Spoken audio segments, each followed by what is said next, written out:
Reviewing the Savage Strike. 2 views, 1 like. Well, it did get good watch time. When's the next set coming out?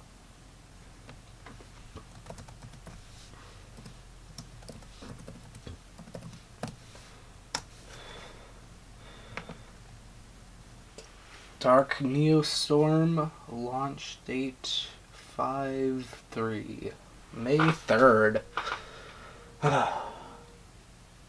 That's very close.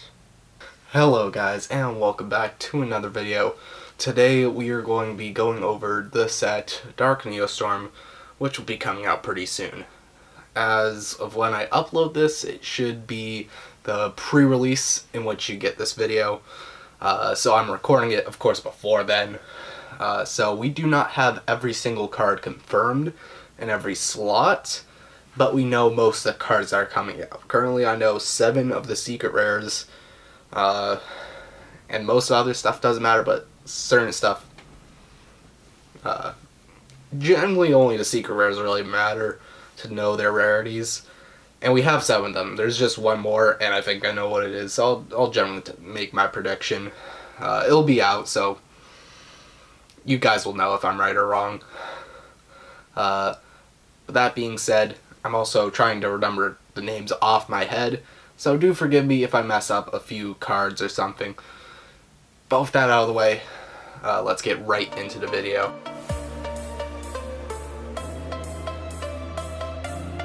Starting off, we have confirmed Geno material, which is a TCG exclusive, I'm pretty sure, that only we're getting. And it's an interesting hand trap. I'll have the effect, like, down here, but I'm pretty sure it reads, if your opponent special summons a card, you can target a monster they control, and pretty much you freeze it, and it can't be used as material for anything. Tribute, XYZ, Link, Synchro, Fusion, can't be used for any of that. So you can see how this can come in use, making something so no, you can't ladder with it. There's a lot of intended uses. Make your opponent summon Cerberus or Phoenix to the extra monster zone, and then you just chain that onto it. So you pretty much say no more extra monsters, like, for a turn, nothing from the extra deck.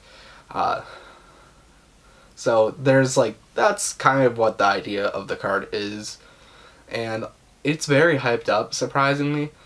I don't think it's going to be that useful right now.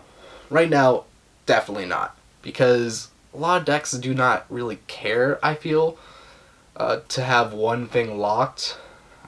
You may say, oh, just lock the banlist for Salmon rates and they won't get the add back off the fire with the...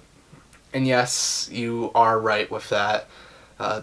If you do activate it on banlist, they'll probably make a suboptimal ward. But you can generally play around it, and people knowing that this card's coming out will have a way figured out of getting around all of that. Also, don't forget, this card can still be called by the grave like any other hand trap, which people, forget to realize. So if it is that big of a problem, it can still be, countered with monster negation called by, of course. And there's just a lot of decks that don't really care that much for it.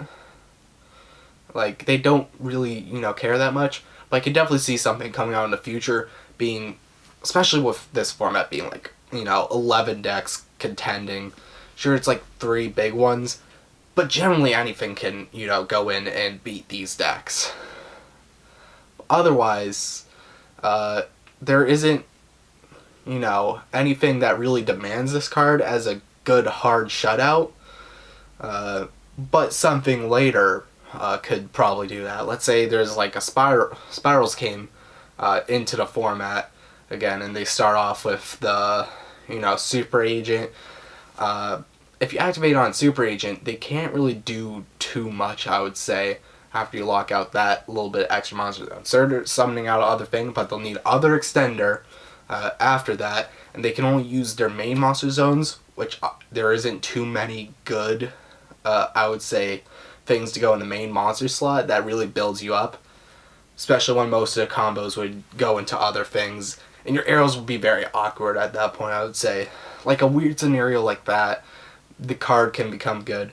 But right now, I don't think it is too good. There is next Astro stuff. It's the level 9. And pretty much it says if your opponent extra links, wipe the board if they don't have a negate.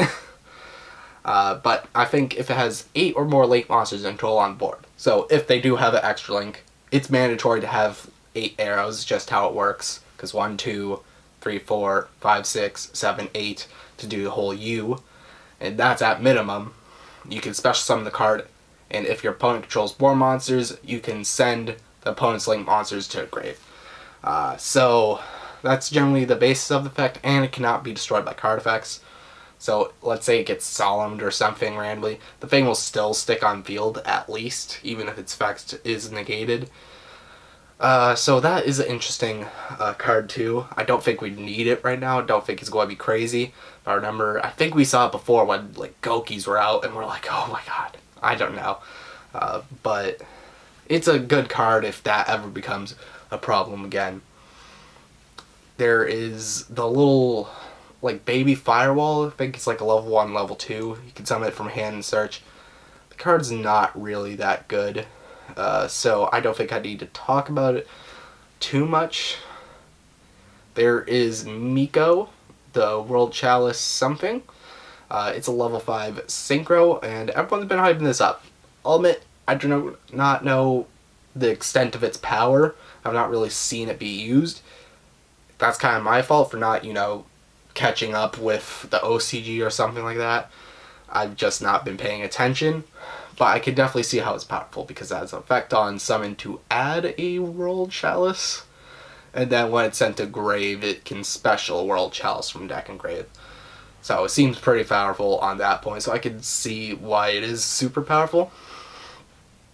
There is Mech Knight Crusadia Astrum, which has it's kind of like a Boral Sword, but not really.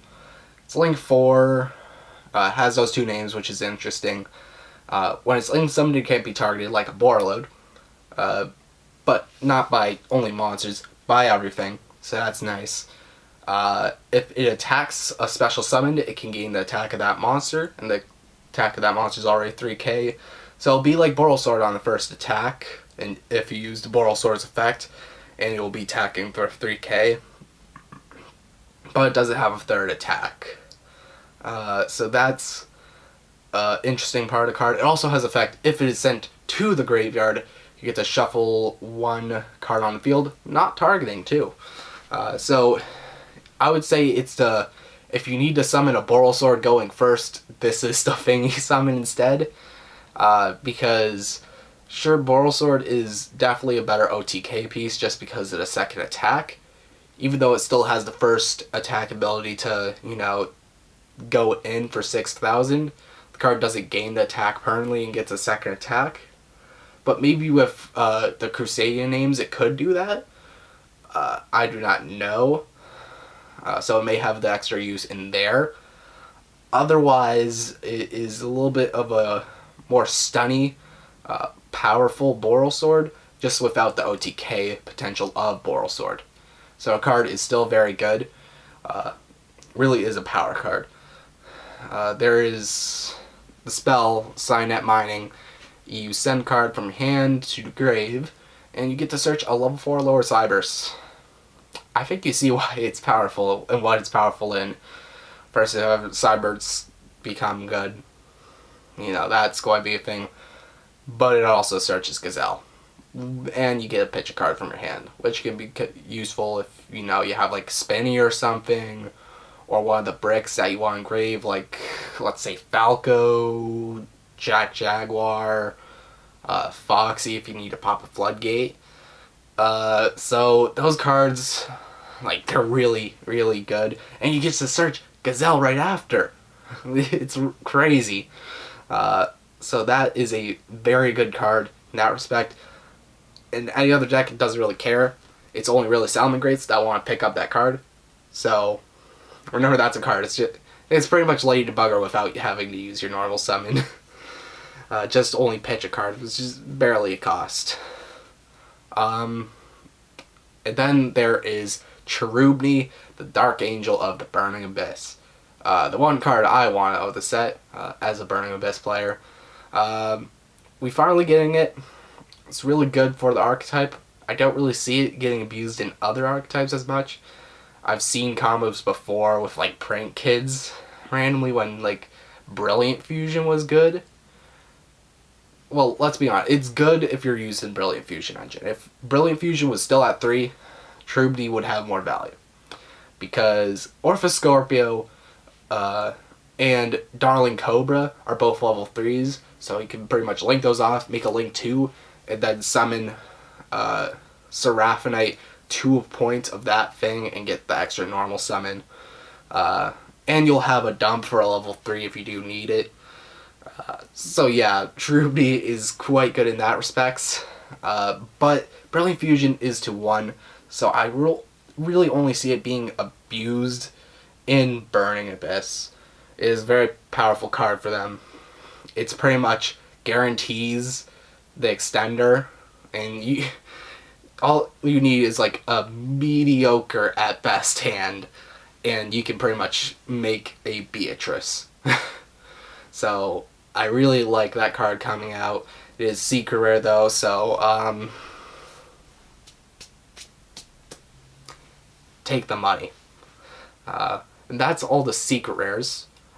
Besides one, which is not confirmed yet, but I can already guess what it is. I think most people can guess what it is. Null Nun and, what is it? Ghost Dog, Blossom Dog, something. It's the OCG name anyway. It's not even the TCG name. You'll see it up there. But this card, if you don't know what it does, it was really crazy when it was confirmed, is if your opponent special summons a monster, you gain the attack of that monster to your own. So, let's say they summon a Saryuja. You gain 2800 attack, and you can, not attack, you gain 280 life points. 2080. Whatever. That is really, really good. So if everything they use for that Saryuja is attack they're never going to get back on you. Sure, there's like normal summon decks which this will not work against, but like this card is so good, especially game 3. Like life points really do matter, and it stops really those FTK things. Like when the FTKs, like the one with Graph and stuff was out, people wanted to see this card immediately just to stop that. Even though they are kind of out of the game, it's still going to be way nicer. Still, with the Azapot's going to be here, you'll be able to pitch this and say, oh, gain the attack of everything you summon, so I will live your, full out attack that next turn. So this card is really good. I really like it for that use, but it's going to be expensive. I think it's going to be very powerful in the format, pretty much like the Thanos Dragon of this set. But that's it for the secret rares. I will get into the other good cards of this set now.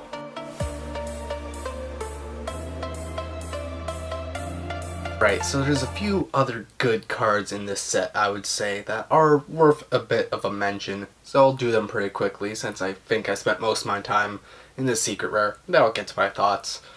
There's the field spell that is pretty much a Kaiser Coliseum.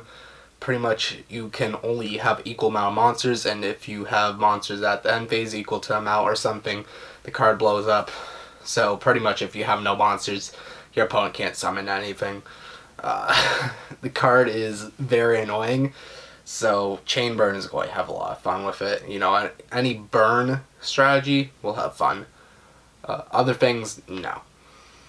There is Mayakashi Cycle, which is a little bit of a consistency booster. I'm pretty sure you can banish it from Grave and summon something from Grave, and it has like maybe a search effect as to send itself from field.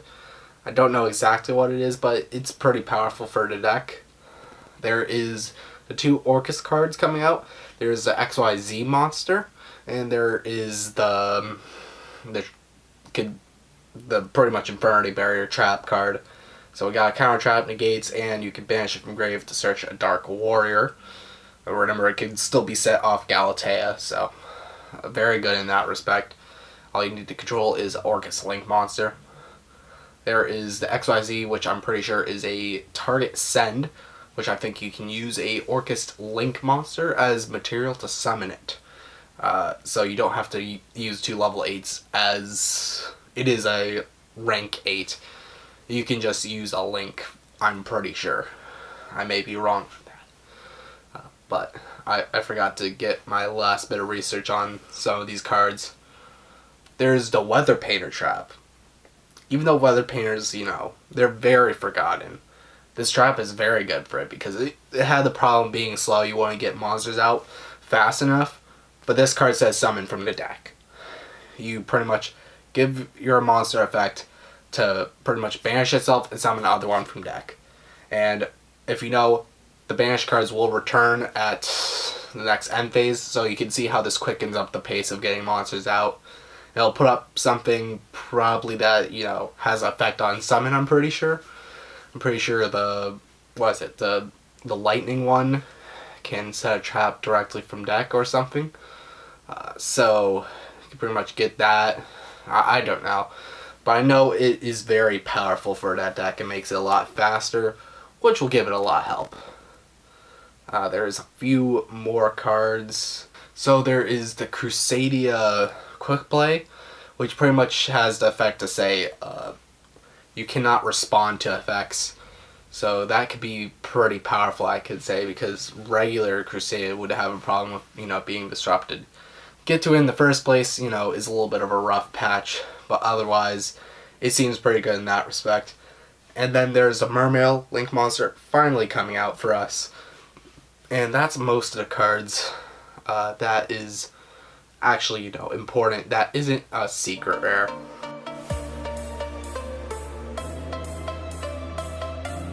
So my final thoughts.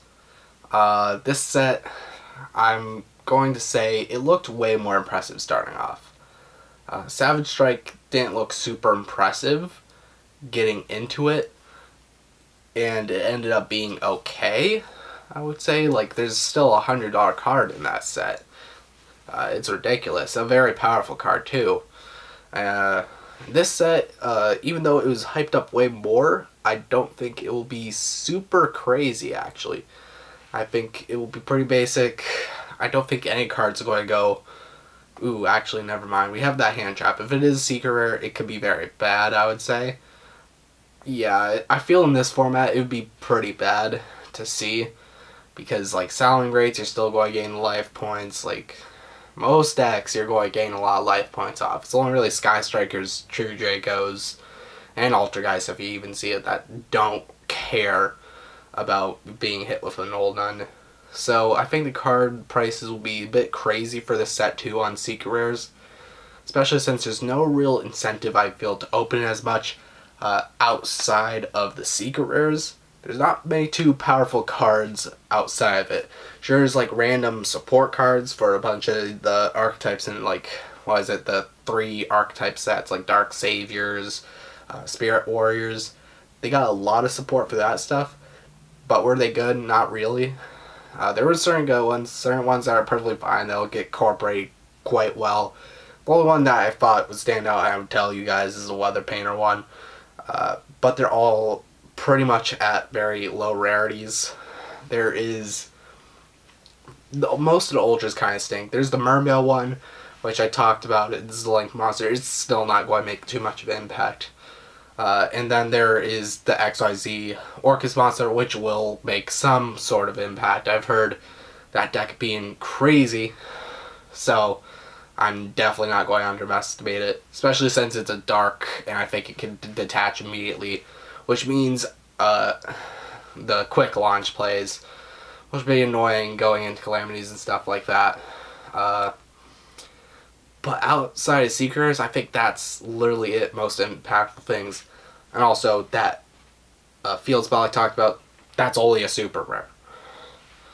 There's so many cards that very low rarities that don't really matter. It's not even going to be like a Sunlight Wolf situation where they're going to be cracked open and that card's going to be like $10 for a while. Yeah, I don't think we're going to have that scenario again for a long while in the game. And it's really just a chase secret rare set, I would say. Nothing really crazy out of the common supers. So you'll just be pulling through it hoping you get a secret in this set. Because I don't think there's like any too long lasting of cards in the ultra super rare common slot, I would say. Nothing crazy like a prank tops or anything. It's really just the secret rares that count for a set. So if you have that good old secret rare pulling luck, maybe this is a set for you. Certain sets like me, certain sets though, so I don't know how this set will do to me. But if you are looking for any of the secret rares, maybe you should open this set. I don't know. It'll be a fun time. Otherwise, I would say, just go to your locals, see who's been, ripping over 10 boxes for secrets and say, hey, got any of that rare? And just take the few off of him and you'll be all good. So it's a kind of, I feel it was way more hyped going in, but once I have all the cards confirmed, I feel it's not as impressive as we thought. Either way, thank you guys so much for watching this video. Hope you guys liked, hope you guys enjoyed, and I'll see you guys in the next video. Goodbye.